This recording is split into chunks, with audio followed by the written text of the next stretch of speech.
Shalom keluarga damai, kita berjumpa kembali di dalam sapaan damai sejahtera pada hari ini. Kiranya kita selalu merasakan dari hari demi hari hidup kita hanya berjalan dari anugerah Tuhan saja. Itulah yang membuat kita boleh mengingat siapa diri kita dan apa arti hidup kita yang sesungguhnya. Semua hanya karena kasih karunia Tuhan, bukan karena kehebatan diri kita.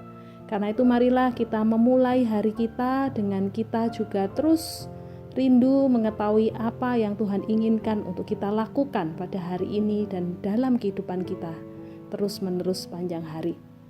Mari kita berdoa. Tuhan Allah Bapa kami, saat ini kami rindu membuka hati kami untuk dipenuhi dengan firman Tuhan yang boleh menjadi kekuatan kami, yang boleh terus mengingatkan kami, menyadarkan kami akan kehidupan kami yang hanya berjalan karena kasih karunia Tuhan saja. Karena itu kami membutuhkan tuntunan-Mu Tuhan, kami membuka hati kami, di dalam nama Tuhan Yesus kami berdoa. Amin. Bacaan kita pada hari ini diambil dari 1 Korintus 1, ayat yang ketiga hingga ayat yang ke-17. Saya akan membacakannya buat kita. Kasih karunia dan damai sejahtera dari Allah Bapa kita dan dari Tuhan Yesus Kristus menyertai kamu. Aku senantiasa mengucap syukur pada Allahku karena kamu, atas kasih karunia Allah yang dianugerahkannya kepada kamu dalam Kristus Yesus. Sebab di dalam Dia kamu telah menjadi kaya dalam segala hal, dalam segala macam perkataan dan segala macam pengetahuan, sesuai dengan kesaksian tentang Kristus yang telah diteguhkan di antara kamu. Demikianlah kamu tidak kekurangan dalam suatu karunia pun, sementara kamu menantikan penyataan Tuhan kita Yesus Kristus. Ia juga akan meneguhkan kamu sampai kepada kesudahannya, sehingga kamu tak bercacat pada hari Tuhan kita Yesus Kristus. Allah yang memanggil kamu kepada persekutuan dengan anaknya Yesus Kristus Tuhan kita adalah setia.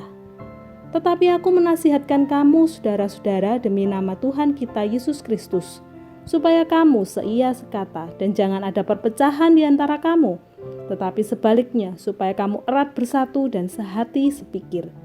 Sebab saudara-saudaraku, aku telah diberitahukan oleh orang-orang dari keluarga Chloe tentang kamu, bahwa ada perselisihan di antara kamu. Yang aku maksudkan ialah bahwa kamu masing-masing berkata, aku dari golongan Paulus, atau aku dari golongan Apolos, atau aku dari golongan Kefas, atau aku dari golongan Kristus. Adakah Kristus terbagi-bagi? Adakah Paulus disalibkan karena kamu?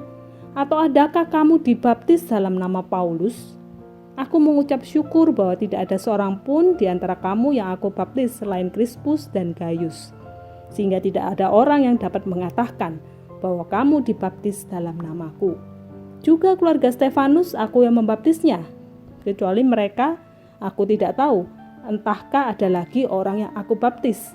Sebab Kristus mengutus aku bukan untuk membaptis, tetapi untuk memberitakan Injil. Dan itu pun bukan dengan hikmat perkataan, supaya salib Kristus jangan menjadi sia-sia. Keluarga damai, sedemikian jauh pembacaan kita pada hari ini. Keluarga damai, kita percaya sebagai anak-anak Tuhan, Tuhan pasti akan mengaruniakan kepada kita sebuah karunia rohani yang dapat kita persembahkan kembali untuk kemuliaan nama Tuhan.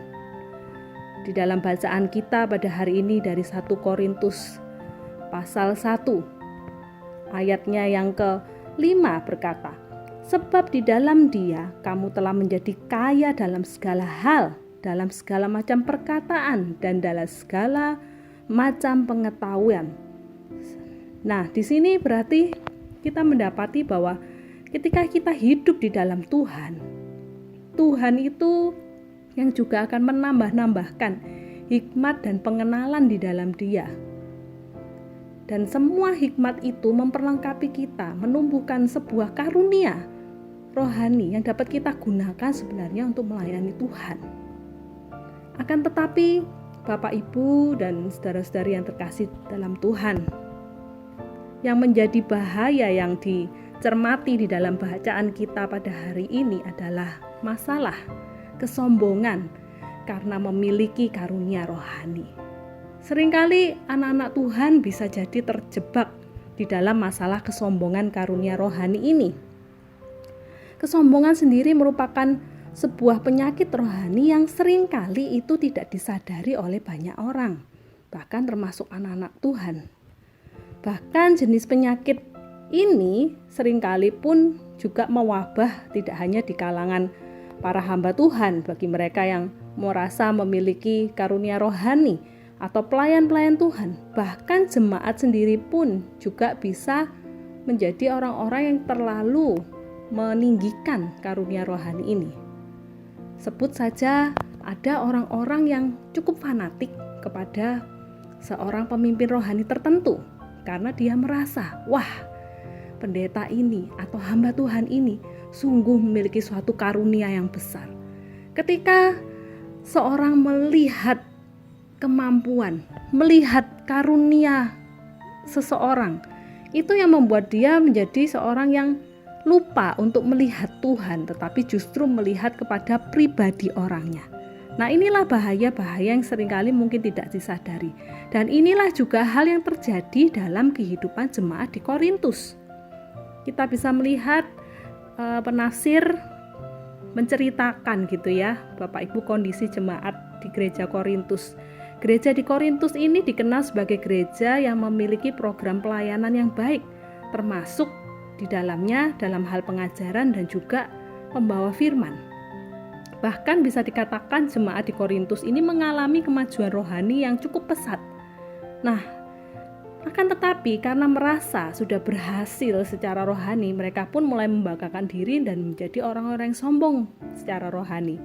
Hal inilah yang mendorong Rasul Paulus untuk menegur mereka melalui surat di dalam 1 Korintus ini.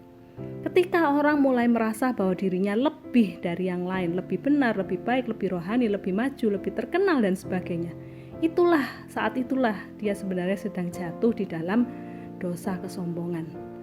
Dalam hal kerohanian, seringkali kesombongan itu tumbuh secara tersembunyi tanpa kita sadari. Akan tetapi kesombongan itu secara perlahan-lahan pasti akan menjadi sebuah penyakit yang sebenarnya sedang menggerogoti tubuh kita. Contohnya apa?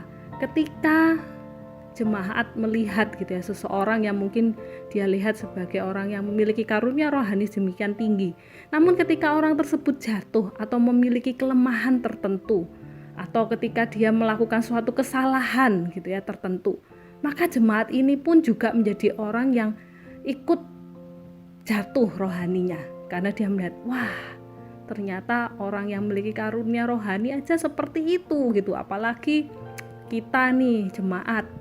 Wah, pasti akhirnya percuma deh ikut Tuhan, akhirnya percuma deh jadi orang yang sungguh-sungguh percaya sama Kristus. Akhirnya orang ini pun mutung gitu Bapak Ibu.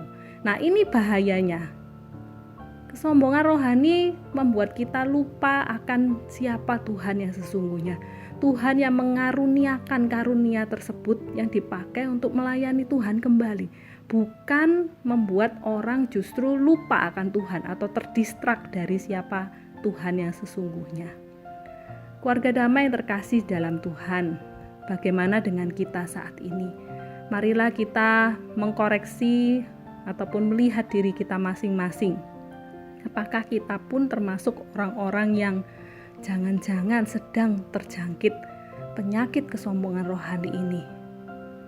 Sudahkah kita mengingat bahwa segala sesuatu, bahkan karunia rohani yang kita dapatkan itu semua hanya dari Tuhan? Dan biarlah kita mengingat itu semua bukanlah karena kehebatan seseorang ataupun diri kita, jikalau kita bisa melayani Tuhan. Dan biarlah hidup kita sungguh-sungguh boleh dipersembahkan kembali untuk kemuliaan namanya. Mari kita berdoa. Tuhan Allah Bapa kami bersyukur jikalau Engkau menganugerahkan kesempatan-kesempatan untuk kami boleh melayani Engkau melalui segala karunia yang Tuhan berikan. Kiranya hidup kami sungguh-sungguh boleh dipersembahkan hanya untuk kemuliaan nama-Mu. Di dalam nama Tuhan Yesus kami berdoa. Amin.